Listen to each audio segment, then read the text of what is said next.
que estou aqui para compartilhar com todos uma oração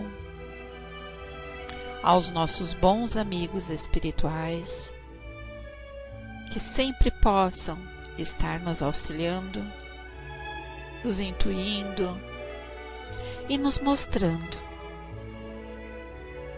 a nossa caminhada, fortalecida pelo amor e a bondade dos bons espíritos. Bons espíritos, guiem minhas orações para que sejam ouvidas, que minhas orações expressem meu amor por Deus e Jesus, que tenham força e poder para modificar as circunstâncias ruins e semear o bem no mundo e minha elevação moral.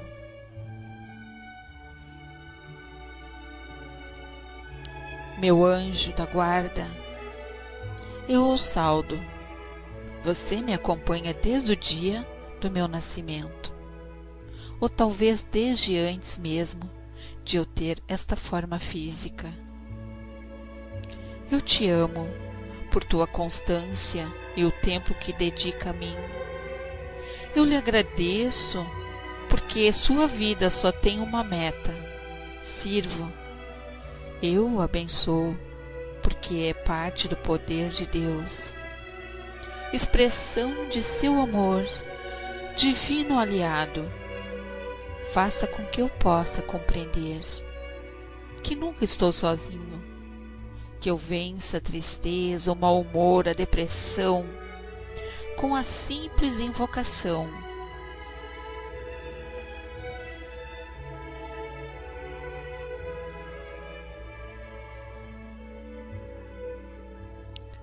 Da sua presença, que eu possa superar meus medos, confiando em seu amparo, que eu elimine os sentimentos negativos, sabendo que você está sempre do meu lado para me apoiar.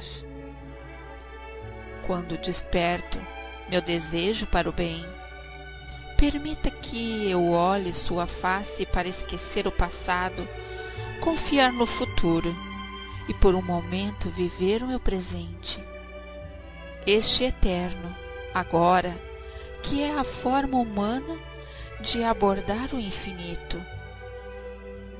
Invisível companheiro, que eu seja capaz de sentir sua presença na minha vida, para compreendê-lo e amá-lo cada dia mais, e me inspire a humildade. Espíritos do bem, quero que estimule meu sentimento de amor à raça humana, que eu possa ver em cada ser humano, rico ou pobre, homem ou mulher, jovem ou velho, a divina chama espiritual, que o amor seja minha arma e meu escudo na luta do mundo. Que os mensageiros do amor gerem uma força renovadora em mim, que eu possa superar os complexos de culpa, os medos, a insegurança e compreender que o amor de Deus é o maior poder no mundo. Bons espíritos, espalhem amor entre minha família, meus amigos e os meus inimigos. Que o amor divino brote no meu coração para que eu possa abençoar os que me rodeiam em cada instante de minha vida. Que o amor flua hoje de meu coração, de minhas mãos e de meus pés. Que se expresse nas minhas palavras, nas minhas obras e no meu caminho. Que os bons espíritos me acompanhem na jornada terrestre para criar um círculo de bons fluidos em meu redor. Consagro meu ser a serviço do amor, caridade e bem ao próximo. Só o amor compreende, cura e eleva. Que os divinos mensageiros de Deus me façam mergulhar no sentimento de união. Hoje não critico, não condeno, não julgo, não reclamo, fico em paz espiritual. Protejo uma energia de paz e amor ao mundo. Todos aqueles que entram em contato comigo percebem a minha paz, e minha força e meu amor. Espíritos superiores, rodeiam-me para que a minha mente se torne pacífica e eleve meus pensamentos para o bem. Que meus conflitos sejam resolvidos, que a guerra mental cesse, que meu mundo interior se estruture na perfeita harmonia. Tenho confiança no poder de Deus que chega até mim por intermédio dos bons espíritos, que a paz que transcende toda compreensão seja uma dádiva do céu e que minha vida tenha paz como eixo e o amor como meta. Paz para todos os homens de boa vontade, paz para o mundo, que a paz penetre em todos os cantos da mente humana e que manifeste todo o seu poder criativo para o bem-estar e a evolução da humanidade. Espíritos protetores que se interessam por mim, estou feliz com a minha vida, com as pessoas que me rodeiam, com os acontecimentos de meus dias. Peço que esse sentimento que experimenta minha alma permaneça dentro de mim como um foco invisível. Agradeço, divinos mensageiros, por levarem ao Senhor 2 palavras. Muito obrigada. Faço louvores ao Senhor, elogio aos bons espíritos que me ajudam. Agora estou livre de problemas. Recebi um importante ensinamento. Estou disposto a ver o mundo com novos olhos. Obrigada pelas bênçãos que recebi.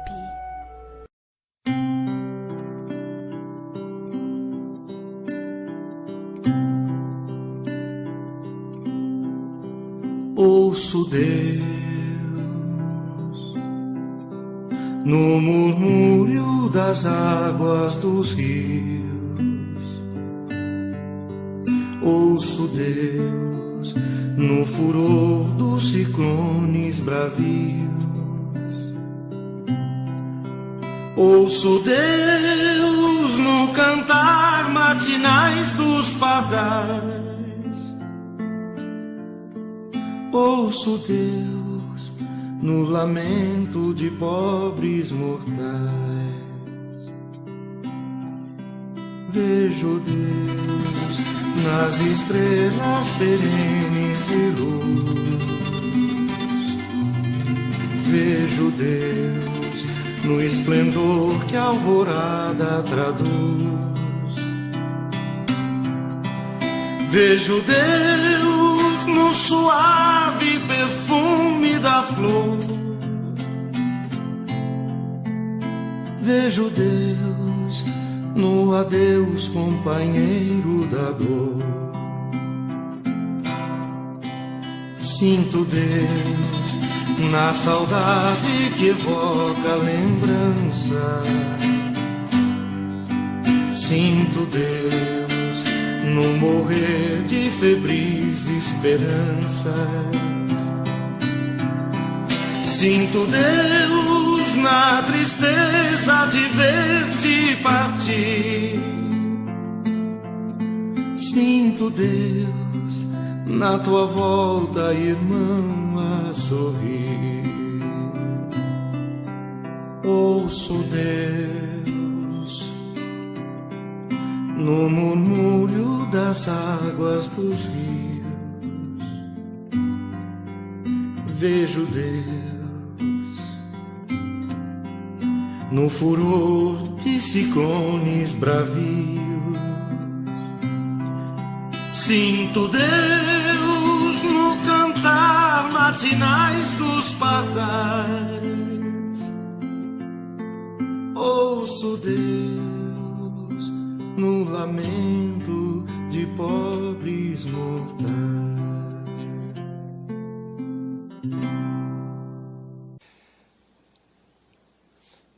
Quando a gente observa essa história do tal fenômeno vida, uma coisa muito curiosa que é transmitida pelos nossos cientistas é a quantidade de ocorrências casuais que levam ao aparecimento da vida.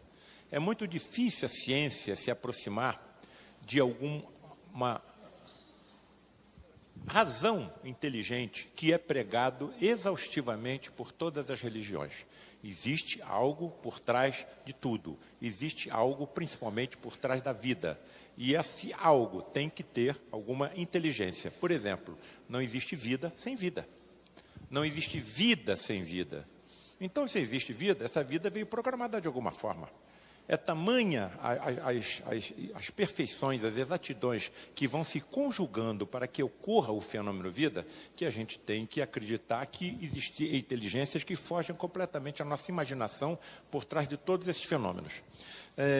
Eu já expliquei aqui mais pela manhã o que são as complexidades irredutíveis e que simplesmente exemplificam essas casualidades, entre aspas, afirmadas pela ciência.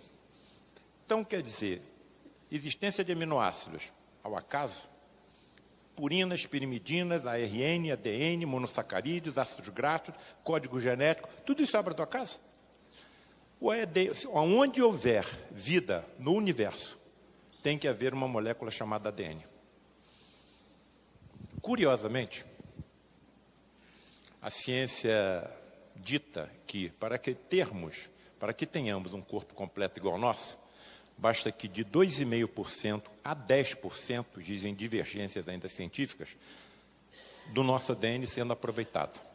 Se eu só preciso de 2,5% do ADN para constituir um corpo igual ao meu, para que os outros 97,5%? Para que os outros 97,5%? O que a ciência me diz? O que os geneticistas me dizem? Olha, a evolução da espécie humana ainda não terminou. E à medida que nós formos evoluindo como espécie humana, trechos mais prolongados do nosso ADN serão aproveitados e o homem e a mulher do futuro apresentarão corpos físicos mais perfeitos do que os nossos. Por exemplo, em relação à imunidade, nós seremos mais resistentes a uma série de doenças que hoje nos acometem, como as doenças alérgicas, infecto-contagiosas, as doenças parasitárias, o próprio câncer. Quando eu falo nós, o que nitidamente eu estou transmitindo àqueles que me ouvem? Porque os corpos do futuro serão ocupados provavelmente por nós também, porque a reencarnação é uma verdade absoluta. Não tem mais como nós recuarmos diante dessa verdade. Então, se nós vamos habitar corpos mais perfeitos do que nós temos hoje, os corpos dos passados, até dos pré-humanos, podem ter sido também habitados pelos nossos espíritos em evolução. A nossa evolução não cessou, a nossa evolução não cessará. Nós continuaremos nos aperfeiçoando cada vez mais. E cada vez que nós nos tornarmos mais inteligentes, mais preparados, nós mais felizes nos sentiremos, porque poderemos colaborar melhor com Deus no equilíbrio dos seus universos. Houve, em 2016, a liberação pela CIA de uma série de documentos que achavam-se trancafiados, secretos, a respeito do projeto Apollo americano. Parte desses documentos que foram liberados pela CIA em 2016 falavam sobre extraterrestres ou alienígenas. E, curiosamente, o que a CIA afirma nesses documentos é o seguinte, que esses seres que aqui vêm não habitam um planeta do nosso universo. Olhem o que a CIA diz. Habitam um planeta que se interpenetra fluidicamente pela Terra e se materializam no nosso meio e depois retornam para o seu meio ambiente, inclusive com as suas naves. Tem alguma coisa a ver isso com o espiritismo? Será que, mais uma vez, a ciência está se aproximando das verdades que já foram reveladas por Allan Kardec em meados do século XIX? Aqui está uma dessas experiências, a experiência de Stanley Miller, em 1952. Ele, utilizando equipamentos não muito sofisticados para a época atual, mas um pouco sofisticados para a sua época antiga, conseguiu fazer com que a atmosfera antiga da Terra proporcionasse um aparecimento natural de aminoácidos. Mas nunca se conseguiu que esses aminoácidos, descobertos de forma aleatória, entre aspas, por Stanley Miller, viessem a constituir alguma coisa que fosse chamada de alguma molécula viva. Mas ele levantou algum ponto de véu. Então não adianta só nós termos aminoácidos. Nós temos 20 aminoácidos compondo os nossos corpos. Por que não é 19? Por que não é 21? Por que é exatamente de 20? Então, essas congruências, essas exatidões vão cada vez despertando, vamos dizer assim, uma curiosidade científica. Eu, hoje, tenho duas visões dentro do meu estudo científico. A minha vista esquerda está na ciência material que eu preciso para ser médico, para ser cirurgião. Mas eu tenho uma visão à direita, que é a ciência espiritualista. E eu, cada vez que eu estudo as duas, e não consigo mais me desligar das duas no estudo simultâneo, vejo como elas se interpenetram. Olha só o acaso da vida. Os biólogos foram levados a calcular que a probabilidade de 1 bilhar de enzimas diferentes se aproximem de um modo ordenado até formar uma célula viva, ao longo de uma evolução de muitos bilhões de anos, é na ordem de 1 para 10 elevado a 1000, o que equivale a dizer que essa chance é nula. Então, todas essas moléculas que foram se reunidas aleatoriamente, segundo a ciência, para constituir um ser vivo, não podem ter se agrupado de forma aleatória, sem que haja uma inteligência por trás dessa situação toda. Então, isso para mim é uma coisa já bastante definida.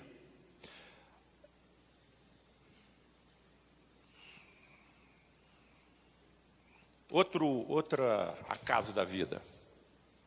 Para a agregação de nucleotídeos conduzissem, por acaso, à elaboração de uma molécula de ARN, porque os analistas, os estatísticos, costumam dizer o seguinte: todas essas conjugações ditas casuais podem, mais cedo ou mais tarde, chegarem a algum objetivo inteligente, desde que haja tempo para isso.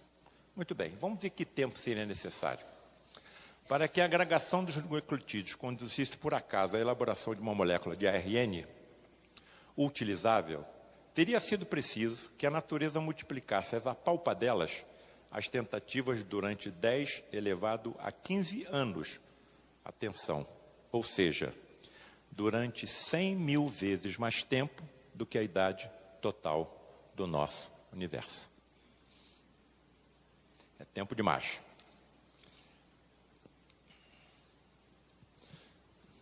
O que é que os nossos amigos estão dizendo de lá?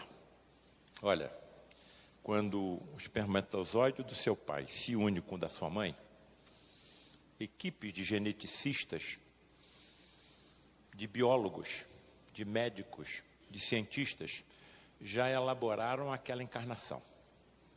Estudaram exaustivamente a genética do pai e da mãe. E traçaram um planejamento de grande exatidão para aquele espírito reencarnante. E aí, uma dúvida que, quando eu converso isso com estudante de medicina, eu não levo o assunto ao estudante de medicina. Eles é que, sabendo dos meus livros, começam a me perguntar: professor, então quer dizer que na hora que o meu pai e minha mãe estavam tendo uma relação sexual, havia um grupo de espíritos dentro do quarto olhando tudo? Não. Quando o espermatozoide é lançado, ele não chega em alguns minutos até o óvulo. Ele pode demorar horas e, às vezes, dias, mas ele chega. As informações que nos chegam do lado de lá é que correntes de proteção à união amorosa e sagrada se formam, e aquele momento é um momento sagrado. Mais uma vez, eu me sinto extremamente preocupado com os meus colegas que se dedicam a esses assassinos, esses assassinatos de espíritos que estão reencarnando. quase isso se tornou legal na Argentina. Quase, passou perto. E o Papa é argentino. Então vejam a dificuldade que está ocorrendo em que as religiões melhorem a humanidade como um todo. Porque nós queremos questionamentos, nós queremos respostas adiante de tudo que nós estamos vendo acontecer. Quem somos nós? De onde viemos? Para onde estamos indo? Por que tanto sofrimento? Por que tanta discordância? Há um escritor que faleceu em 2017, Ian Stevenson, que escreveu um livro chamado, parece, 30 casos sugestivos de reencarnação. E o trabalho dele foi sequenciado pelos seus assistentes. E um desses assistentes veio fazer uma conferência no Rio de Janeiro, alguns anos atrás. E eu, então, me aproximei dele depois da conferência e indaguei: colega, então a ciência está acreditando na reencarnação? Sim. Vocês acreditam que a reencarnação, então, é um processo até cientificamente comprovado? Sim. Então, o que é palestino pode nascer judeu, e o que é judeu pode nascer palestino? Sim. E o que falta, então, para que a ciência salve a humanidade? Os poderes constituídos ainda não nos permitem. Essa foi a resposta dele. Então, tudo que está acontecendo de tragédia no mundo é fruto da ignorância. O hino da Inglaterra: Deus salve o rei, Deus salve a rainha. Nenhuma sessão do Senado americano ocorre sem que Deus seja saudado. Lema da França: liberdade, igualdade e fraternidade. São 3 dos maiores fabricantes de arma do planeta. Houve uma apresentação lá no Lar de Frei Luiz há pouco tempo. Nádia do Couto Vale, locutora da Rádio Rio de Janeiro, a Rádio Espírita, e ela abordou esse assunto. E ela disse o seguinte: para que haja escoamento de toda a produção de armamentos do mundo, haveria necessidade de 5 guerras simultâneas. 5 guerras simultâneas. Então, esse é o planeta que nós vivemos. Outra pergunta que me fazem constantemente: esse planejamento inteligente, esse governo espiritual, esse Deus, ele que autoriza os tsunamis, os terremotos, as enchentes e tudo mais? Qual é a resposta dos nossos amigos do lado de lá? Olha, existem 2 atmosferas em torno do planeta Terra, e interpenetrando pelo planeta também. Uma atmosfera física, que todos nós conhecemos: ventos, marés, nuvens, chuva. Mas existe uma segunda atmosfera, dita psicosfera. É a soma dos pensamentos de todos os habitantes daquele planeta. E essas 2 atmosferas, física e psíquica, se interpenetram e podem influenciar uma sobre as outras. E aí nós indagamos: qual será a atmosfera psíquica de um planeta onde mais de 100 milhões de abortos criminosos são praticados por ano? Qual deverá ser a atmosfera psíquica de um planeta onde 2 dos maiores comércios são o de armas e de drogas? Qual deverá ser a atmosfera psíquica de um planeta onde 30% de tudo que é arrecadado nos impostos é utilizado pela corrupção? Qual deve ser a atmosfera psíquica de um planeta que em todo local, sempre haverá um lugar para onde você se volte, em que esteja exercendo alguma guerra? Só a última ceifou 600 milhões de vidas, sem falar na orfandade e nas mutações, ou nas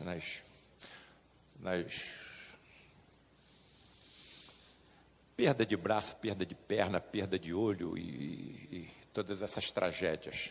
Então, estamos colocando tijolos em cima de telhados de zinco. Vai desabar. Desabar em forma de tragédias ecológicas. Tragédias naturais. Mas observe o seguinte: sempre que há uma grande tragédia, um terremoto no Haiti, uma enchente não sei aonde, um tsunami na Ásia, há como que um movimento contínuo e coletivo da humanidade para ajudar aqueles que estão sofrendo com aquelas tragédias. Então, há uma compensação a cada tragédia dessa que ocorre, de onde deduz-se que nós estamos partindo realmente para uma mudança de um planeta de provas e expiações para um planeta de regeneração. O que é um planeta de provas e expiações? Muito simples. Se nós fôssemos habitar um hospital, que companheiros teríamos ao nosso lado? Enfermos. Se nós fôssemos habitar uma penitenciária, que companhia teríamos ao nosso lado? Criminosos. A Terra é um imenso presídio e um imenso hospital. É um planeta de provas e de expiações, em vias de regeneração, de subida. E o que é um planeta de regeneração? Estamos caminhando exaustivos através do deserto. Encontramos um oásis com uma estalagem. E ali nós recuperamos as nossas forças para dar seguimento à nossa caminhada infinita. Isso é um planeta de regeneração. Bem, então nós temos que aguardar. Vamos e voltamos. Então, por enquanto, esse é o nosso lar. Livro dos Espíritos. Em que momento a alma se une ao corpo? Resposta. A união começa na concepção, mas não se completa senão no momento do nascimento. Desde o momento da concepção, o espírito designado para tomar determinado corpo a ele se liga por um laço fluídico que se vai encurtando cada vez mais até o instante em que a criança vem à luz. O grito que então se escapa de seus lábios anuncia que a criança entrou para o número dos vivos e dos servos de Deus. Esclarece, mas nós percebemos que existe algo vago nessa resposta. Nós não temos informações através dos detalhes. Algumas vezes que eu tive a ocasião de conversar com os nossos amigos lá do lado de Frei Luís, do outro lado, eu indago, por exemplo, Frederic, o João Pedro é o líder. João Pedro é o líder dos médicos de Frei Luís. Ele tem uma escola de ectoplasmia do lado de lá. Quando eu desencarnar, eu vou ficar de joelhos na porta da escola dele pedindo uma vaga.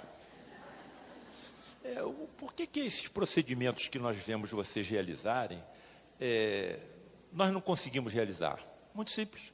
Vocês não têm inteligência. Não têm merecimento. Então, os espíritos podem, até à medida que nós formos evoluindo, eles vão nos dando respostas mais exatas, que possam abranger mais o conhecimento. Como é que eu vou entender que a união começa na concepção, mas não se completa senão no momento do nascimento? O que está acontecendo desde a concepção até o nascimento?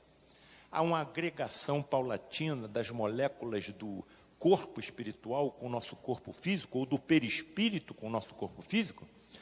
Eles dizem também que à medida que o espírito vai se acoplando ao seu tecido fetal, a consciência do espírito também vem diminuindo até que ele fica inconsciente no ventre materno. Mas, para mim, ainda é pouco. Então, eu vou precisar ser mais inteligente para compreender melhor o que é que eles estão querendo nos dizer.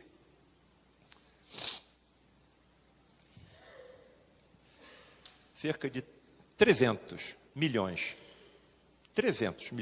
de espermatozoides são lançados na vagina no momento do orgasmo.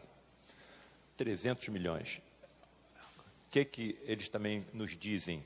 Olha, não é só um dos 300 milhões. Nós organizamos um grupo desses com as mesmas características para que alcance o óvulo que nós já programamos. Agora, 300 milhões podia ser um pouquinho menos, não? Uma das condições para que nós compareçamos às reuniões de materializações é não realizarmos relações sexuais nas 72 horas que antecedem a reunião de materialização. Por quê? Porque quando nós entramos na satisfação do orgasmo, grande quantidade do nosso ectoplasma é expelido no momento do orgasmo.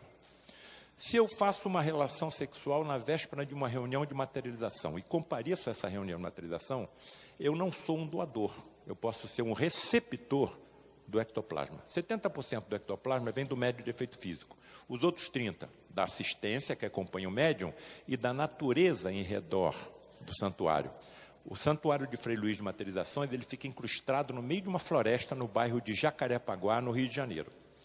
O meu pai desencarnou em março de 2017 e era médium vidente desde os 6 anos de idade. Era o principal médium vidente do lar de Frei Luís. Começou a ter visões aos 6 anos de idade. O que a família fez? Ele nasceu em 24. Então, em 1930, a família levou aos médicos, aos pediatras, porque a criança estava vendo coisa que só ele via, mas ninguém via. O que os nossos colegas pediatras de 1930 recomendaram que fosse feito? Essa criança precisa ser submetida a sessões de choques elétricos. Tomou choque elétrico direito, à torta direito, não adiantou de nada, porque a mediunidade dele é uma coisa natural, uma coisa natural. E quando nós subíamos a montanha, eu e meu pai, para as reuniões de materializações, ele ia me informando tudo que ele estava vendo, porque ele via tanto de olhos fechados como de olhos abertos. Olha, espíritos ligados à natureza estão já extraindo ectoplasma das plantas, das flores, dos pássaros, dos esquilos, e técnicos físicos e químicos já estão aproveitando esse ectoplasma e levando para dentro da cabine onde o médico se encontra. E ele ia me relatando tudo. Ele era mecânico de tear, trabalhava com máquinas de confecção de tecidos, na Companhia de Tecidos Nova América, no Rio de Janeiro. Então, ele ia utilizando o linguajar dele. E as informações eram muito preciosas. O teu próprio pai, além disso, o cara era médio de efeito físico também. Algumas reuniões de materializações, ou reuniões públicas do Lar de Frei Luís, nós saíamos, eu e ele, e eu falava, papai, eu vou ter que ir ao hospital ver um paciente, não vai dar tempo de levar você em casa. Vamos comigo até o hospital, me aguarda ali no estacionamento, eu vou lá em cima, vejo o paciente e volto. O carro ficava impregnado com cheiro de éter e cânfora, a ponto de eu ter que parar o carro, abrir a porta para poder respirar. Papai, o que está acontecendo? Os médicos que estão te acompanhando estão te dando uma prova de que você não está sozinho. Se meu pai estivesse aqui, ele está por aqui. Ele normalmente ficaria sentado aqui, anotando tudo o que ele via durante a nossa reunião. Com certeza, ele relataria o seguinte, Paulo, e falaria no microfone para todos, a ambiência psíquica desse ambiente está tão elevada, tão pura, que os médicos espirituais estão percorrendo as fileiras e cuidando de enfermidades que nós nem desconfiamos que temos. Tamanha é a fluidez, é a elevação que nós estamos conseguindo nesse ambiente com o nosso propósito. O que eles estão nos dizendo? Que mais cedo ou mais tarde, toda essa ambiência fluídica que nós estamos exalando nos nossos pensamentos poderá percorrer toda a Terra, porque a humanidade, aos poucos, ela vai se conscientizando das verdades todas que nós já sabemos. E às vezes eu me indago, o que acontecerá com esses pioneiros que levaram essas verdades aos países islâmicos, onde a mulher é considerada um ser inferior? Nós sabemos o que acontecerá com eles. Serão trucidados, crucificados, decapitados, queimados, esquartejados. Mas isso já aconteceu no passado. Com quem? Com os primeiros cristãos. Foram lançados até as feras. E o cristianismo está aí. O cristianismo está aí. Isso acontecerá mais cedo ou mais tarde.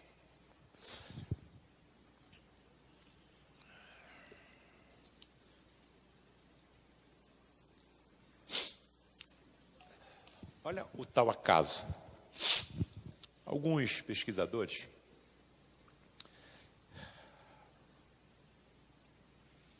pegaram o espermatozoide e estudaram o mecanismo que fazia com que as suas caudas se movimentassem. E perceberam que esse mecanismo, casual, segundo a ciência, corresponde a um tremendo motor. A um tremendo motor. A velocidade de batimento da cauda do espermatozoide para empurrá-lo para frente faz com que ele bata 23 vezes por segundo. 23 vezes por segundo. Quer dizer, como é possível um motor desse ser montado casualmente? Ponto a ponto, base a base. Outra coisa que chama bastante atenção e que perturba os geneticistas e os cientistas e os biólogos de um modo geral.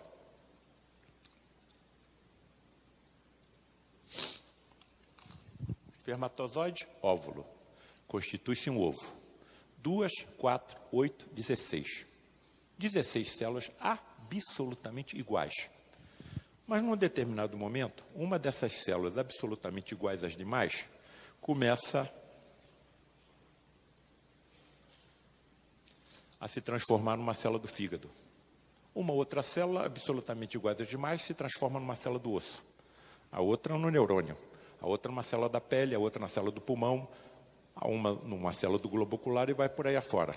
Centenas de células diferentes uma das outras, partindo de células absolutamente iguais. O que a ciência chama atenção? Olha, isso deve estar relacionado com uma coisa chamada epigenética. O ambiente onde a célula se encontra em torno dela é que estimula a célula a se diferenciar em uma direção ou em outra. Mas isso acontece com todos nós? Com todos nós, os ambientes em torno das nossas células são exatamente iguais para que elas sejam empurradas numa direção ou na outra? Não tem como você deixar de acreditar, pelo menos no estágio evolutivo em que nós nos encontramos, nós aqui dentro dessa sala, que existe uma forma extrafísica. E a forma extrafísica qual é? O perispírito, que já está sendo estudado pela ciência com outro nome, campos morfogenéticos. Os interessados entram aí no Sheldrake. Sheldrake é um pesquisador desses campos morfogenéticos e vão ver os livros e os trabalhos deles fantásticos. Inclusive, esses campos morfogenéticos ou perispirituais envolvem também animais. Os nossos animais de estimação têm também esse campo morfogenético perispiritual. E ele pode atingir grandes distâncias além da superfície do nosso corpo. O Sheldrake fez algumas experiências com cães de estimação e quando passava pelo pensamento do dono, que estava no momento de ele retornar do seu trabalho ou de alguma outra atividade ao seu lar, o cão se despertava e ficava imóvel, olhando pela janela ou olhando pela porta, aguardando a chegada do dono. Vejam como se interpenetram esses campos morfogenéticos, que devem ser nada mais nada menos do que os campos perispirituais que todo ser vivo tem. A ciência está apontando, inclusive, como uma possibilidade de ondas probabilidades, como acontece com os elétrons, quando eles se migram em direção de algumas outras placas e de algumas outras associações. Aqui está a nossa formação, não é isso?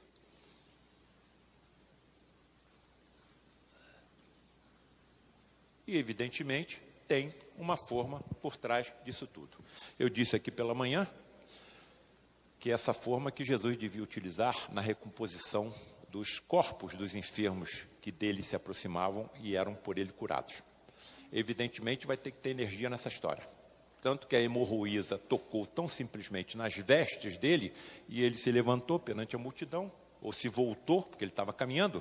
Quem me tocou? Senhor, como vamos saber quem te tocou? Estamos rodeados por uma multidão, alguém me tocou, porque eu senti uma virtude se desprender de mim. Uma virtude ou uma energia? Uma virtude ou uma energia? Quem é esse homem que até o vento e o mar lhe obedecem? Quem é esse homem que até o vento e o mar lhe obedecem? E olha as palavras dele. Aqueles que acreditarem em mim farão as mesmas obras que eu faço e outras maiores ainda. O que um médico não fará quando ele dominar todas as energias que Jesus dominava? Essa médium, que eu citei também de manhã, que está citada no meu livro A Medicina Mediúnica do Futuro, além de ela ver os corpos dos nossos pacientes por transparência, ela penetrava no corpo dos pacientes vendo os órgãos por dentro. E alguns mecanismos eram disparados pelos seus mentores que a acompanhavam e, de repente, a visão dela começava a se tornar microscópica. Ela via a célula, ela penetra na célula. Por isso ela pediu para não colocar o nome dela, e nem ela cometesse com ninguém. Como é que vão taxar uma cirurgiã que fala essas coisas? Provavelmente ela não está regulando bem. Aqueles mais antigos que aqui estão, da minha faixa etária, devem se lembrar de um filme da década de 70, chamada Viagem Fantástica.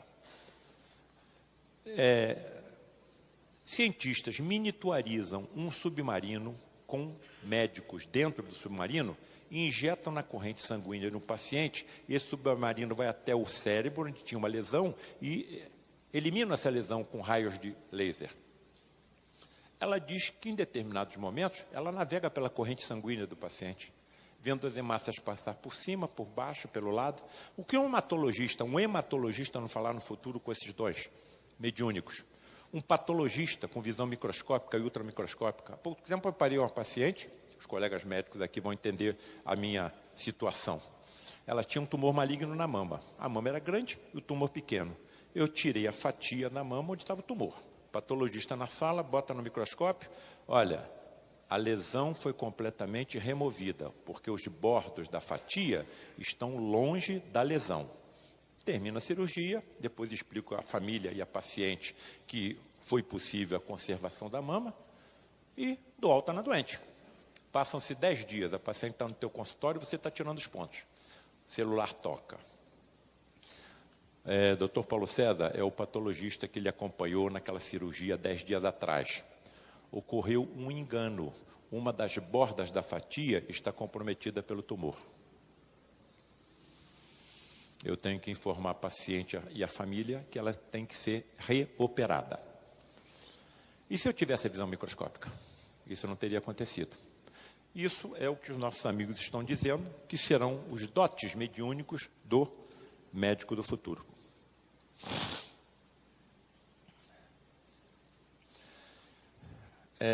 Paulo César, alguém já elaborou alguma fórmula, alguma coisa que possa nos explicar essa formatação, não somente do corpo humano, mas de outros corpos? Está sendo citado um matemático italiano da Idade Média, Leonardo Fibonacci. Esse Leonardo Fibonacci desenvolveu uma fórmula matemática em que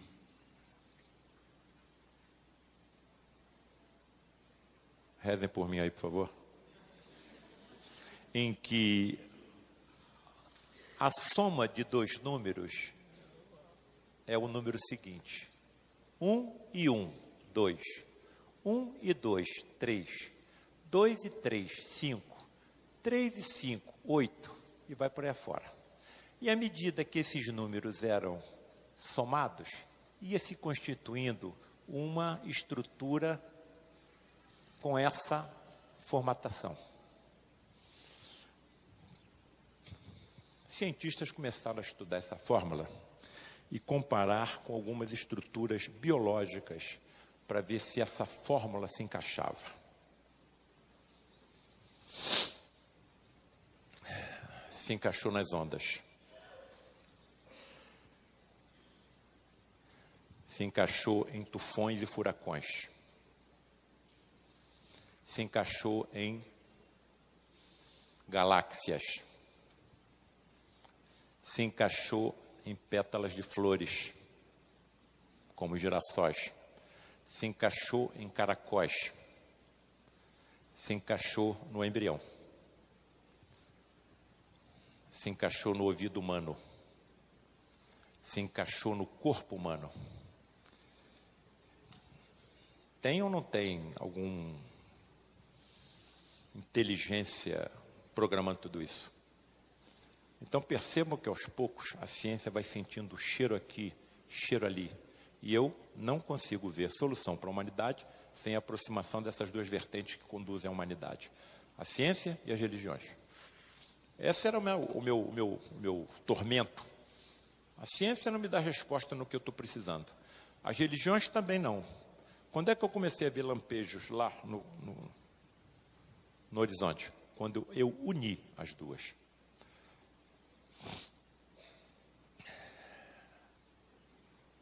Aqui está o que nós somos. Fisicamente, eu tenho 100 trilhões de células. 8 octilhões de átomos, 10 elevado a 28. A quantidade de energia em meu corpo humano é inacreditável. Os próprios físicos, alguns físicos, camarada, eu não sei, físicos amigos meus, eu não sei como é que o nosso corpo humano não explode. Explodindo, ele vai destruir toda a nossa cidade. Bem, muitos dos nossos átomos, eles são substituídos permanentemente por outros átomos. De onde vêm esses outros átomos que estão agora substituindo os nossos? Das explosões das estrelas lá no espaço longínquo. Quer dizer, é uma quantidade de informações precisas que você fica atordoado. Então, qual é a minha conduta no momento? Paciência, calma, você está evoluindo, você vai e volta, cada vez mais preparado, não existe acaso, a vida não é obra ao acaso, existe um planejamento, você está adquirindo méritos para alcançar uma felicidade indescritível. Então, cada vez que você se tornar mais preparado, mais inteligente, maiores missões serão colocadas à sua frente. E você, caso as conclua, se sentirá cada vez mais feliz. Calma, paciência. E é isso que eu transmito a todos aqueles que me avisam, que me ouvem.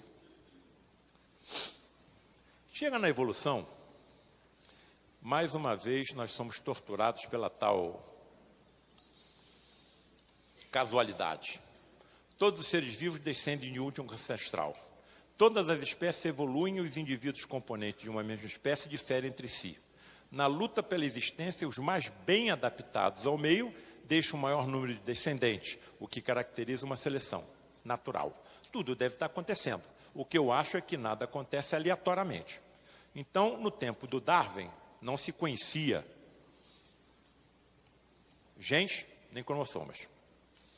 Isso veio com o nosso amigo Mendel. Porém, o trabalho do Mendel só foi reconhecido 100 anos depois da sua morte. Os que me derem a honra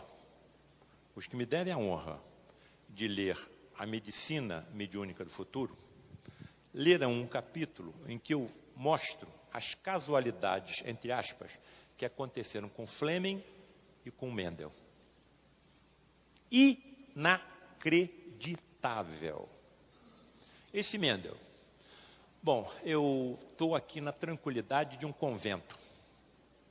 Eu vou tentar estudar, eu que estou tomando conta do jardim, o que acontece com esses caracteres da ervilha. Então, ele não sabia que existia cromossoma, nem sabia que existia ervilha. Não sabia que existia gene. Não sabia que era cromossoma, nem sabia gene. Então, ele pega 7 caracteres da ervilha para estudar. Se esses caracteres que ele pegasse estivessem no mesmo cromossoma, todo o trabalho dele iria por água abaixo. Então, ele escolhe o primeiro dos caracteres, entre milhares. O primeiro caractere está no cromossoma 1. Bom, consegui encontrar uma fórmula. Parece que tem alguma fórmula na transmissão dos caracteres de pai para filho nos vegetais. Vamos escolher um outro caractere. Entre milhares de caracteres, ele escolhe um, que estava no cromossoma 2. Os resultados foram iguais ao do primeiro caractere. Bom, deixa eu agora dar uma olhada no terceiro caractere. Ele pega entre milhares o terceiro caractere. Se esse terceiro tivesse no cromossoma 1, 2, todo o trabalho dele ia por aqui abaixo. Mas estava no cromossoma 3. Bom, está tudo dando certo. Vamos ver um quarto caractere. O quarto estava no cromossoma 4. Se tivesse no 1, 2 e 3, todo o trabalho dele ia por água abaixo. Muito bem, agora vamos ao quinto. Está no cromossoma 5. Se tivesse no 1, 2, 3 ou 4, todo o trabalho dele estava perdido. E ele vai ao sexto, que está no cromossoma 6. Vai ter sorte assim na loteria. Eu me lembro de um professor de biologia, o professor Xavier, que falou assim para mim, olha, a sorte do Mendel foi de alguém que acertasse 7 vezes seguida na loteria. Porque os caracteres que ele escolhia estavam em cromossomas diferentes. Mas não parou por aí. Vou pegar um caractere 7. Estava no cromossoma 6. Por que então o trabalho dele não foi perdido? Porque o caractere 6 e 7 estavam no mesmo cromossoma, porém, todavia, contudo e entretanto, em extremidades opostas, no mesmo cromossoma. Então, não interferiam um contra o outro. Ele parou por ali. Quando o trabalho dele veio à tona 100 anos depois, ele foi traçado de charlatão. Não é possível alguém ter tanta sorte, mas ele teve. E não foi sorte. Isso é o que acontece em toda a história da humanidade. São espíritos evoluídos que vêm preparados para, num determinado momento, sofrerem uma influência mediúnica e que levam a uma grande descoberta. Foi a mesma coisa, por exemplo, como a tabela periódica dos elementos. Dmitry Mendeleev, no final do século XIX, se descobria um elemento por dia. E os químicos no mundo inteiro desesperados porque não conseguiam colocar aqueles elementos dentro de uma tabela. Um grupo de elementos se conjugava com outro, mas não se conjugava com o terceiro. Outro grupo de elementos não se conjugava com nenhum, são os gases nobres. O que o Dmitri Mendeleev decide fazer? Resolver o problema. Se tranca dentro do laboratório na sua residência, com aquela parafernália toda, durante 3 dias e 3 noites. E não chega a lugar nenhum. Cansado de tanto trabalhar, 3 dias e 3 noites, ele simplesmente desmaia e adormece. Quando ele está dormindo, a tabela periódica dos elementos aparece inteira em sonho à frente dele. Ele desperta e bota no papel. A tabela periódica dos elementos de Mendeleev prevê qualquer elemento que vier a ser descoberto no universo. Aí você vai para a neurociência. A neurociência diz que é impossível você aprender alguma coisa dormindo, porque os nossos neurônios entram numa atividade basal de recuperação da energia que nós gastamos quando estamos num momento de vigília. Enquanto estamos nesse momento, ninguém pode aprender nada. Se não pode aprender nada, o que foi que aprendeu? Dê uma olhada no meu livro Reflexões Espiritualistas e Científicas no Médium, de um médico, num capítulozinho chamado O Galinha Tonta. Vocês não vão acreditar no que vocês verão. Bem, então essa evolução, segundo os nossos cientistas, ela é obra do acaso.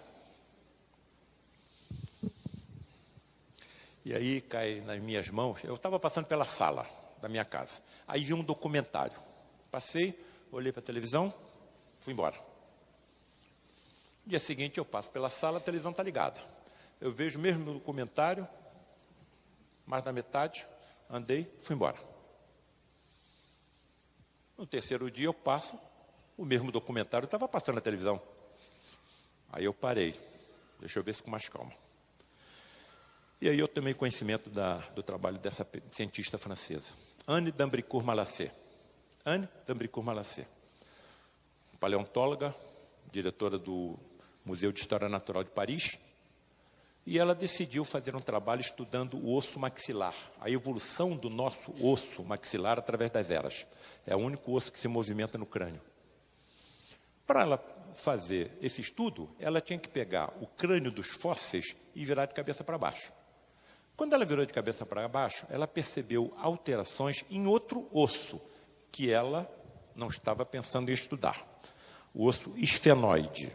O osso esfenoide é o mais complexo osso do nosso esqueleto e o primeiro que se forma na vida embrionária.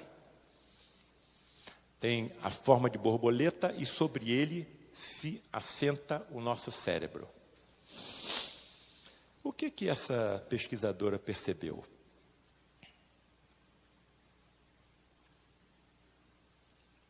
Que ao longo das eras, o osso esfenoide sofria inclinações.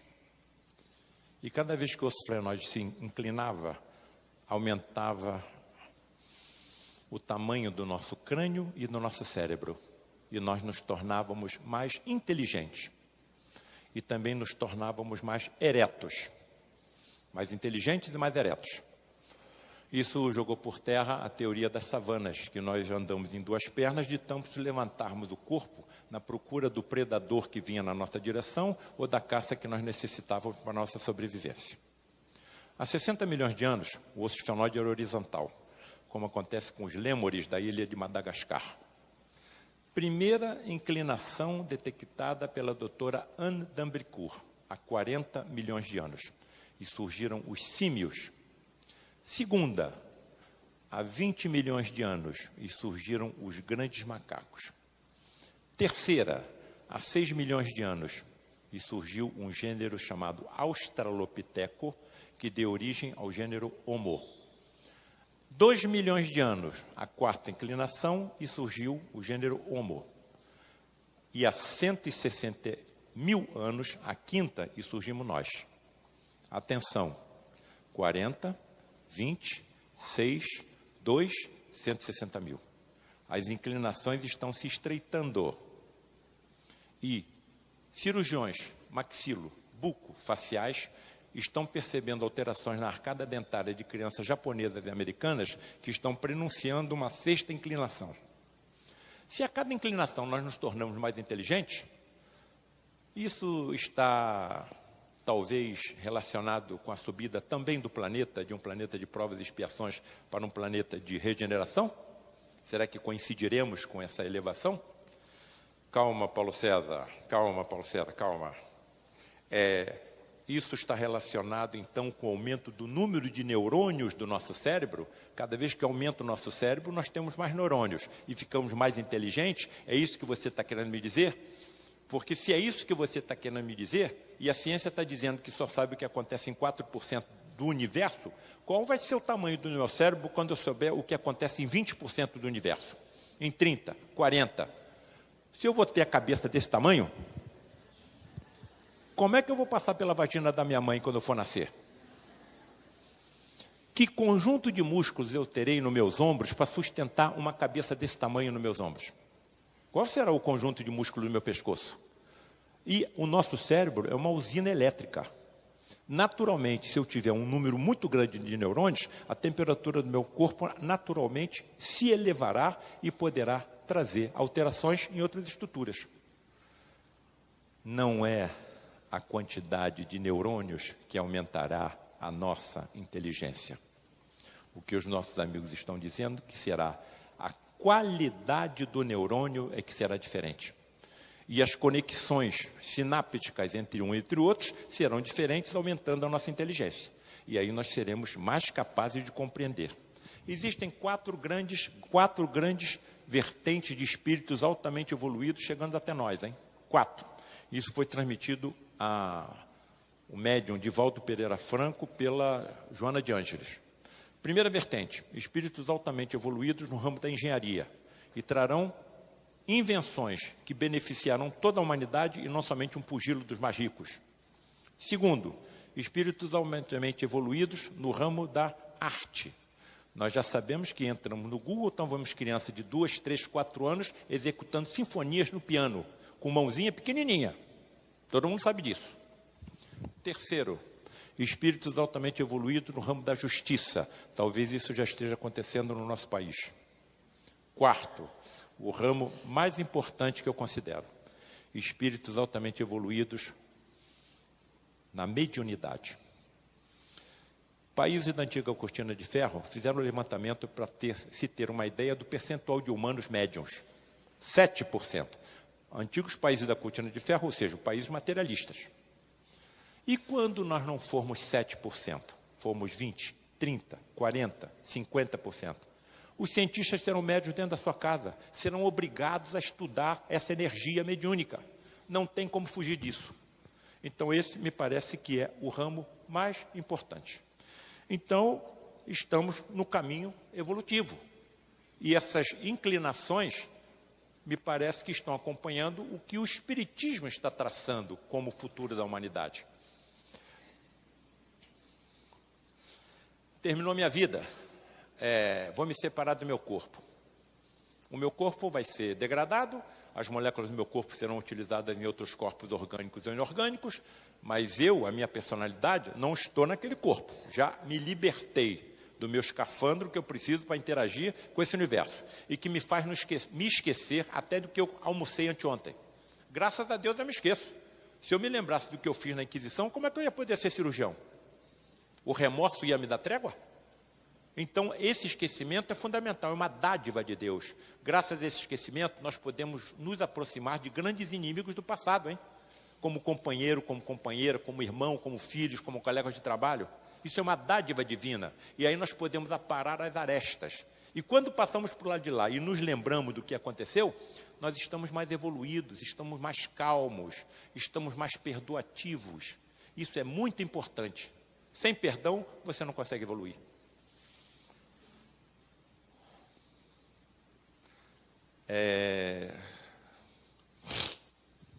Duas informações preciosas. Tinha chegado uma menina de 6 anos de idade no lar de Frei Luís. Essa menina estava com um tipo de câncer chamado linfoma. Filha única e neta única.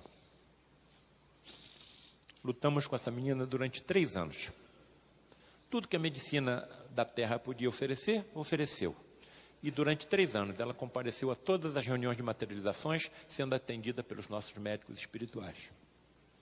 No final desses 3 anos, a menina desencarnou. Passou-se aproximadamente uma semana, nós estávamos reunidos no lar de Frei Luís, com meu pai na mesa, captando as vidências, e a família da menina presente. E ela mandou uma mensagem através do meu pai, relatando coisas que só a família conhecia. E ela termina a mensagem dizendo o seguinte: papai e mamãe, vovô e vovó, não chorem por mim, porque vocês não me perderam. Pelo contrário, vocês me ganharam para sempre. Não se ouvia um ruído dentro daquela sala. Todo mundo estático. E, evidentemente, a família em prantos. Vejam que experiência. Outra experiência que eu queria deixar para todos que aqui estão. Todos nós, em algum momento, passaremos por algum distúrbio de saúde. Ou passaremos nós, ou passará algum ente querido. Ouçam o que aconteceu comigo. Eu tinha operado uma paciente com câncer de mama, tinha 1 ano. E, de repente, essa paciente desenvolveu metástase para todo o esqueleto. Todos os ossos dessa paciente estavam com metástase. Não tinha mais nada que a ciência médica podia fazer, e eu levei ela a uma reunião de materializações. Ela ficou deitada no leito, comigo, sentado à sua cabeceira. O paciente está deitado aqui, eu estou na cabeceira da leite. E sai da cabine, materializado, o João Pedro. Se aproxima da paciente e começa a fazer jorrar sobre a paciente a luminescência do seu próprio corpo e de aparelhos de alta energia que eles traziam materializados com eles, estão descritos no livro A Face Oculta da Medicina. Colocaram um desses aparelhos na minha mão. Eu descrevo o que eu vi nos livros. E fez jorrar aquela luminescência sobre o corpo da paciente. Em determinado momento, João Pedro começou a conversar com uma outra entidade que não estava materializada, mas nós ouvíamos a voz. A entidade materializa somente a laringe. Se a laringe não estiver bem solidificada, nós não vemos a laringe ou materializada, mas ouvimos a voz da entidade pelo chamado fenômeno da voz direta. Em inglês fluente. E o médium mal fala português. Naquele momento inesquecível da minha vida, eu estava vendo 4 dos mais fantásticos fenômenos descritos pela ciência da mediunidade. Eu estava vendo a materialização de um espírito, eu estava vendo a bioluminescência, que é a produção de luz por um ser vivo, eu estava vendo o fenômeno da voz direta e estava vendo o fenômeno da xenoglossia, como a entidade fala idiomas desconhecidos pelo médium. O inglês era tão rápido que eu não estava conseguindo acompanhar nada. Mas uma palavra, as 2 entidades repetiam insistentemente. Wonderful, wonderful, wonderful, wonderful.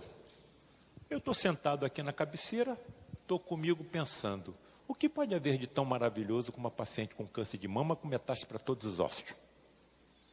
Não me dirigi à entidade, nunca me dirigi à entidade, nunca falei com a entidade.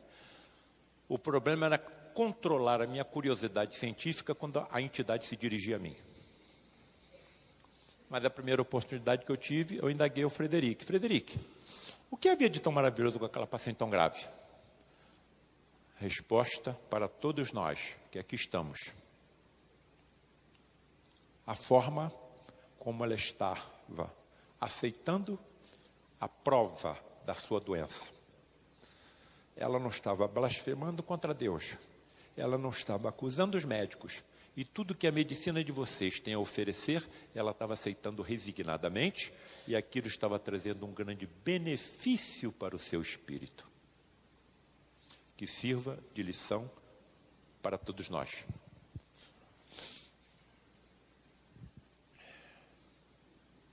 Livro dos Espíritos. A alma tem consciência de si mesma imediatamente depois de deixar o corpo?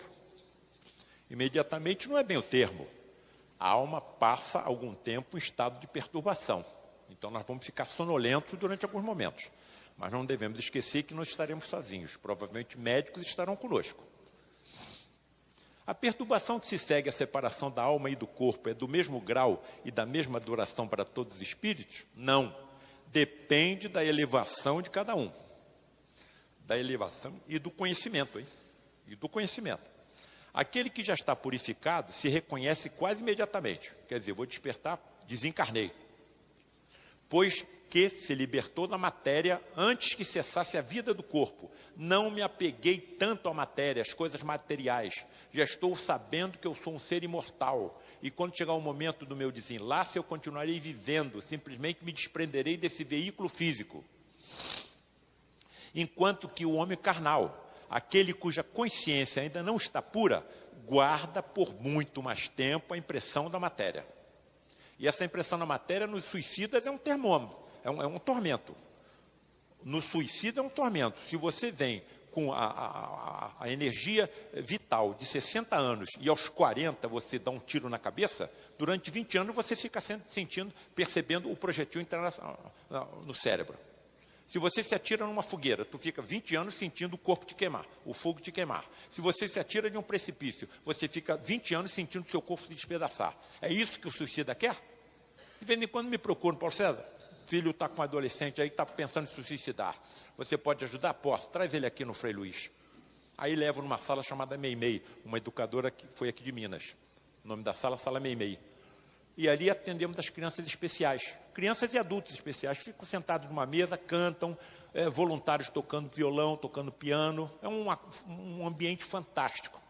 Aí eu levo o adolescente que está pensando em se suicidar naquela sala. E ele fica extasiado com tanta bondade, com tanta caridade, com tanta alegria. E aí eu pergunto, você sabe que essas crianças aí estão assim? Não. Você quer saber o que elas fizeram na vida passada? Sim, se suicidaram. Se suicidaram. Aí ele toma aquele choque, depois eu encaminho ele para uma sala onde pessoas treinadas a conversar com essas pessoas que estão pensando em suicidar-se adequadamente. Ô Paulo César, escuta aqui, a criança especial está no mundo dela. Por que a família tem que sofrer? Dois motivos principais. Primeiro, essa criança pode ter sido parente, filho, irmão, em vidas passadas dessa mesma família. E eles voluntariamente podem ter se oferecido para reencarnar e ajudar a ele karmar o que tem que karmar, com o suicídio que cometeu. Mas tem uma outra razão. Por que esse espírito de encarnação passada se suicidou? Eu estava numa academia de ginástica. Simples, mas tinha tudo, lá no Rio de Janeiro. Aí compraram a casa do lado. Fizeram um prédio de 3 andares, com todo o luxo que você possa imaginar. Envidraçado, ar-condicionado. Sabe quem montaram nesse prédio de 3 andares, ao lado da academia de ginástica simples, mas com tudo, aonde eu me exercitava? Uma academia de ginástica. O que aconteceu com aquela onde eu estava? Faliu e o dono tentou se suicidar. Se eu tivesse recursos para comprar uma casa, construir um prédio de 3 andares, eu ia construir uma academia de ginástica ao lado daquela? Se esse suicídio tivesse sido bem sucedido, se essa tentativa fosse bem sucedida, quem seriam os culpados? Aí você volta como pai, como mãe, para ajudar a se restabelecer aquele suicida que você levou ao suicídio. Só o Espiritismo explica uma situação dessa.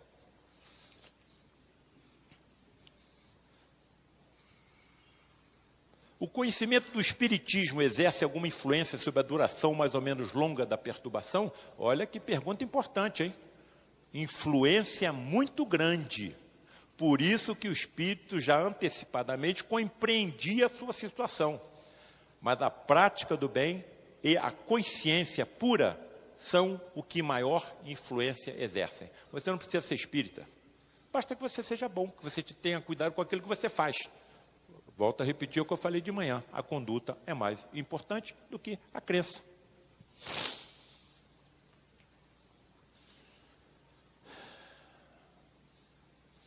aqui estão as evidências de que nós continuamos vivos. Não vou perder muito tempo, porque eu tenho um avião para pegar para ir para o Rio, mas temos lá embaixo os fenômenos físicos, experiências quase morte, terapias de vidas passadas, fenômenos psíquicos, e vai por aí afora, ou mediúnicos, se preferirem. E temos a continuidade. Dá para me ajudar aí? Fui demais. Continuidade, muito bem. Continuo a existir. Vou e volto. Posso reencarnar na Terra, mas de acordo com a evolução do meu espírito, posso encarnar em outros planetas. Na casa do Pai existem muitas moradas. Então, existe vida em todo o universo. Vamos ver o que a ciência está dizendo em relação à vida em outros planetas. Tanto a ciência acredita que existe a vida, que já está dividindo essas civilizações que elas sabem que existem em 4 tipos. 1, 2, 3 e 4. Escala de Kardashev e Galantai. Paulo César, o que é uma civilização universal do tipo 1? Aquela que sabe utilizar toda a energia do planeta de forma inteligente. No nosso caso, vulcões, ventos, marés, terremotos e vai por aí afora. Nós, então, estamos no nível 0. Paulo César, o que é uma civilização do tipo 2? Aquela que sabe utilizar de forma inteligente toda a energia da estrela mais próxima. No nosso caso, o Sol. Quem está dizendo isso é a ciência, hein? O que quer dizer uma civilização do tipo 3? Aquela que sabe utilizar de forma inteligente toda a energia das estrelas de uma galáxia. No nosso caso, a Via Láctea, 100 bilhões de estrelas. E o que é uma civilização do tipo 4, Paulo César? Aquela que sabe utilizar de forma inteligente toda a energia escura que a nossa ciência não sabe o que é e que permeia todo o universo. Se o pensamento é energia, e os nossos amigos do lado de lá estão dizendo que nós estamos rodeados por formas de pensamentos, quer dizer, aquilo que nós pensamos criam imagens em torno de nós. Essas civilizações do tipo 2, 3, 4, não perceberão isso? Essas civilizações do tipo 2, 3, 4, mesmo do 1, não saberão da existência do espírito, das energias mediúnicas? Todos esses filmes aí, Guerra entre Mundos, Guerra nas Estrelas, isso tudo é ficção. Quanto mais evoluída for uma civilização, mais próxima dos conhecimentos de Deus ela terá. Então ela vai atacar um outro planeta e vai destruir toda aquela civilização? Isso acontece no cinema. Quanto mais evoluídas essas civilizações, mais bondosas serão. E aí tem uma coisa chamada paradoxo de Fermi, um cientista italiano. Poxa, peraí, se tem civilizações ultra evoluídas, por que não entra em comunicação conosco? Aí o paradoxo de Fermi. E ainda bloqueia os nossos sinais de rádio, hein? 2 respostas. Primeiro, resposta material. Nos consideram famílias de gorilas. Alguém vai ensinar alguma forma matemática ou de geometria a gorila? Quantas bananas você vai precisar? Isso é o que os cientistas dizem. Mas existe uma resposta espiritualista. Estão aguardando que nós melhoremos moralmente para de nós se aproximarem. O que aconteceria se uma nave de uma civilização ultra evoluída aterrissasse agora na Coreia do Norte, na Rússia, na China, na Síria e vai por aí afora? Então, estão esperando que nós melhoremos, depois vão se aproximar de nós. E a história não para por aí. Civilizações do tipo 2 dominam toda a energia própria do seu planeta e toda a energia de sua estrela mais próxima. No caso da Terra, o Sol. Uma astrônoma amadora, percebeu uma estrela que diminuía a sua luminescência de forma regular. Diminuía a luminescência e aumentava. Diminuía e aumentava. Diminuía e aumentava. E começou a estudar esse negócio. O nome dessa astrônoma era Tabi, o sobrenome dela. Aí deram em homenagem a ela o nome de estrela Tabi.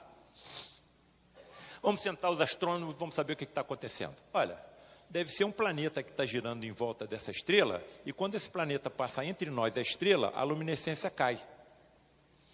Pode ser um cometa, pode ser um asteroide. Mas, porém, todavia, contudo, entretanto, senão, mas, se fosse um planeta ou algum outro corpo celeste, a diminuição da luminosidade da estrela seria de 2%. Mas a diminuição da luminescência era de 22%. Então, vamos sentar e estudar essa história toda. Conclusão. Deve haver alguma estrutura inteligentemente montada por algumas civilizações desta, girando em torno dessa estrela.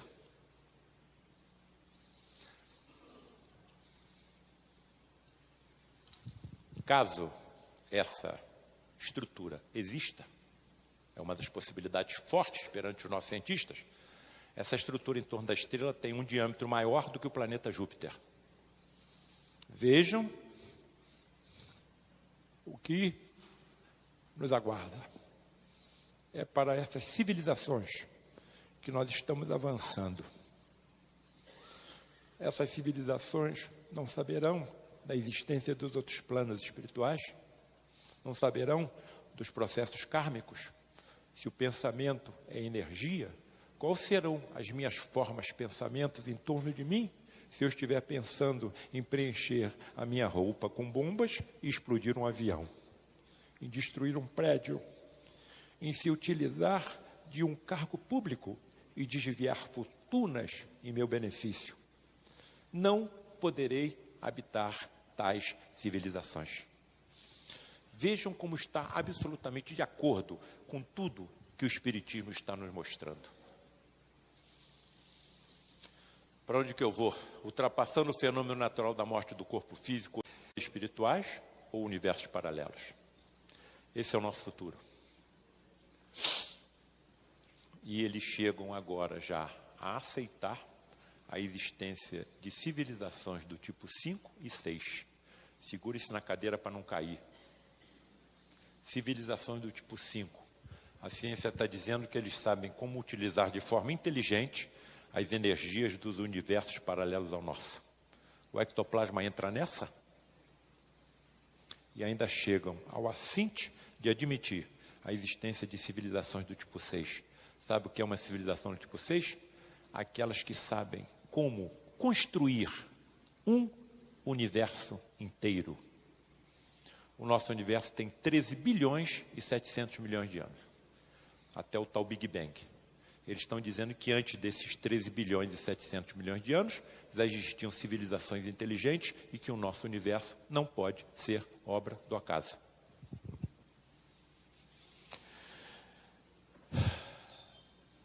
Há muitas moradas na casa do meu pai, moradas físicas e moradas espirituais. O Evangelho não é um ritual, nem uma crença para quem vive numa cidade, e sim, é o código moral das galáxias. Em qualquer outro planeta que nós venhamos a habitar no futuro, nós seguiremos as práticas evangélicas. Então, Kardec ampliou as fronteiras além do mundo e nos apresentou uma religião cósmica, universal. Conclusão: somos um depósito infinito de informações que iremos acumulando ao longo da eternidade. Isso é o que nos aguarda. Eu deixo a figura de Frei Luís, mais uma vez, agradecendo a oportunidade.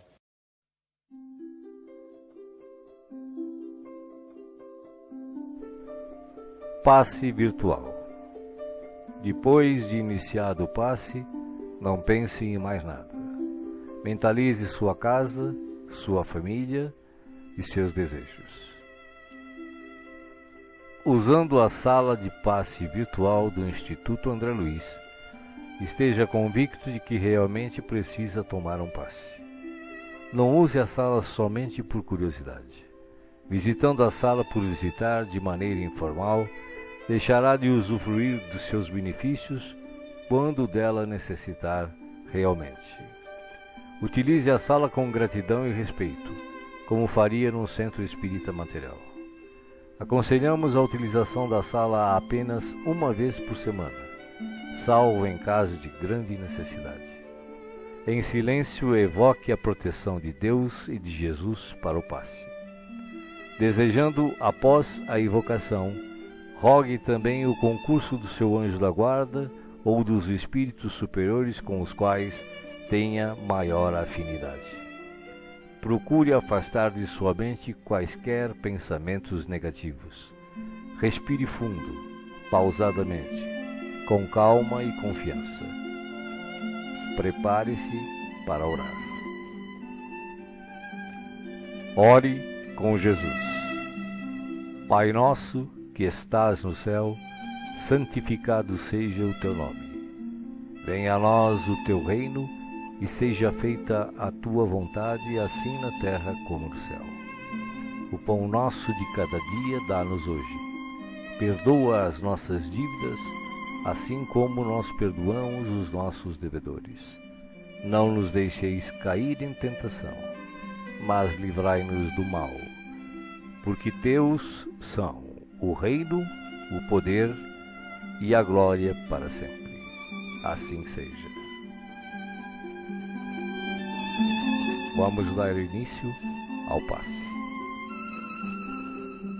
Como as folhas envelhecidas se desprendem das árvores, deixe os sentimentos que já não servem mais se soltarem de você suavemente, mas de forma inexorável. Pequenos pontos de sofrimento e que se chamam amargura, tristeza, raiva, decepção, se vão de sua mente um a um para não mais voltar. O vento da vida leva-os para longe sem que possam retornar e refazer o vínculo pernicioso. Pouco a pouco a árvore de suas emoções vai se esvaziando de negatividade até mostrar-se limpa e pronta para a renovação.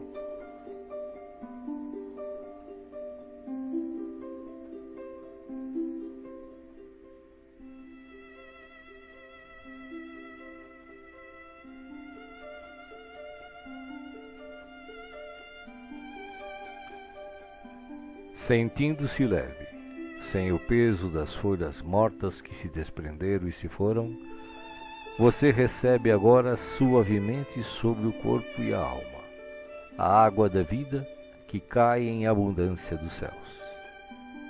Esta água limpa, higieniza, purifica, desobstrui e tonifica todas as células do seu ser. Nada fica fora da sua ação renovadora. Ao tempo que limpa e hidrata o corpo, o líquido cristalino descedenta o espírito, aplacando a aflição, a ansiedade e a inquietação. Há em seu coração agora uma sensação de calma, limpeza e bem-estar.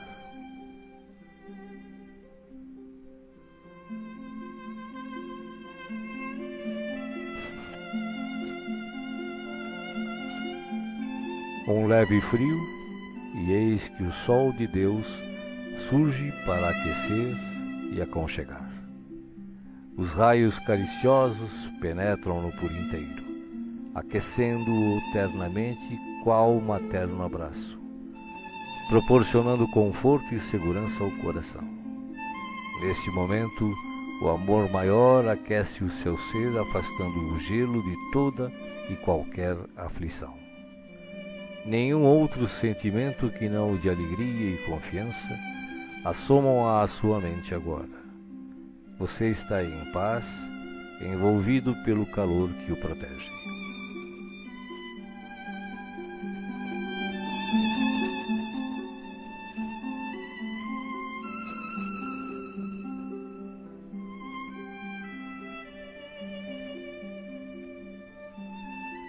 Do coração da vida, flores perfumadas para você. De alma grata e feliz, recolha as pétalas coloridas que penetram o seu ser e restauram sentimentos e emoções. Felicidade, esperança, fé, coragem e determinação passam a significar novamente vontade de viver. Mas além do perfume e da cor, a natureza neste momento lhe envia o que possui de melhor, a capacidade infinita de restaurar-se em sublime beleza, ainda quando os golpes do mal parecem decretar-lhe o fim.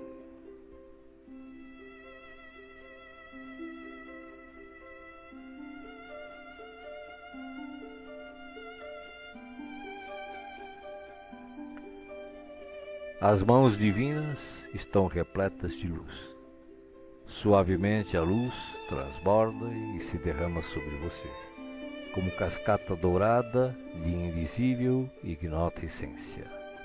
A alma, pouco a pouco, se impregna de doce felicidade, permitindo o renascimento íntimo dos mais nobres propósitos de elevação, progresso e realização.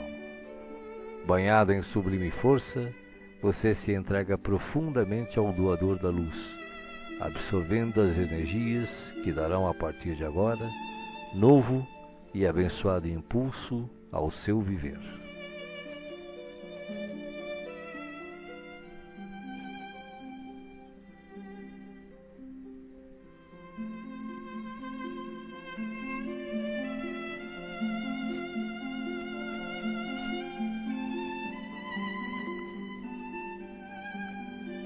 Sinta agora à sua volta a presença de Jesus, que te pergunta: me chamastes? Estou aqui. O que queres de mim hoje? De que precisas? Peça, meu filho, peça, minha filha. Estou aqui para ajudar. Faça agora o seu pedido especial a Jesus, enumerando os problemas e as dificuldades que o afligem. Escutei o que pedistes, com amor e atenção. Agora, conto com a tua fé, a tua confiança em mim, para a solução dos teus problemas. Vai em paz. Te acompanharei com os olhos, não te perderei. Creia em Deus, creia também em mim. Estarei com você todos os dias, até o fim. Seja feliz. Deixo-vos a paz, a minha paz vos dou. Não vou-la dou como o mundo a dá. Não se turbe o vosso coração. Crede em Deus, crede também em mim. Não se turbe o vosso coração, nem se atemorize. Eu sou o caminho e a verdade e a vida. Ninguém vai ao Pai a não ser por mim. Os bons espíritos, os espíritos puros e as falanges de luz também enviam a você agora as melhores emanações de paz, saúde, alegria e refazimento, do mais altos desde as mais belas cidades espirituais até a morada dos anjos, em uníssono com o Criador, uma radiosa luz o envolve plenamente. Você não está só. O universo inteiro pulsa o amor de que se constitui, e este amor quer tocá-lo agora, em toda a sua plenitude, para que os problemas, as dores, as enfermidades e as dificuldades em geral sejam afastadas em favor da sua paz e renovação. Você está recebendo vida, vida em abundância. Guarde-a no coração.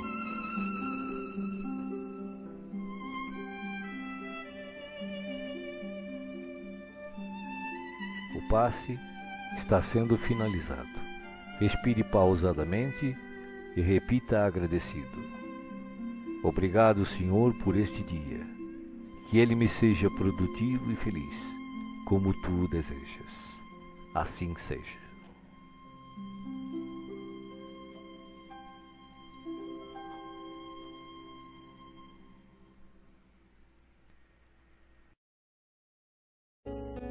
Deus, nosso Pai, que sois todo poder e bondade, dai força àquele que passa pela provação.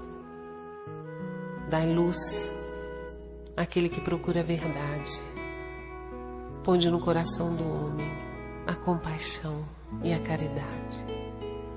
Deus, dai ao viajor a estrela guia, ao aflito a consolação, ao doente o repouso.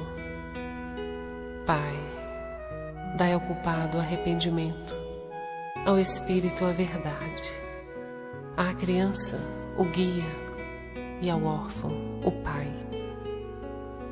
Senhor, que a vossa bondade se estenda sobre tudo o que criastes. Piedade, Senhor, para aquele que vos não conhece. Esperança para aquele que sofre. Que a vossa bondade permita aos Espíritos Consoladores derramarem por toda a parte a paz, a esperança e a fé. Deus, um raio de luz, uma centelha do vosso amor pode abrasar a terra. Deixai-nos beber nas fontes dessa bondade fecunda e infinita, e todas as lágrimas secarão, todas as dores se acalmarão. E um só coração, um só pensamento subirá até vós, como um grito de reconhecimento e de amor. Como Moisés sobre a montanha, nós vos esperamos com os braços abertos, ó poder, ó bondade, ó beleza, ó perfeição. E queremos de alguma sorte merecer a vossa divina misericórdia. Deus, dai-nos a força de ajudar o progresso, a fim de subirmos até vós. Dai-nos a caridade pura, dai-nos a fé e a razão. Dai-nos a simplicidade, que fará de nossas almas o espelho onde se refletirá a vossa imagem. Assim seja.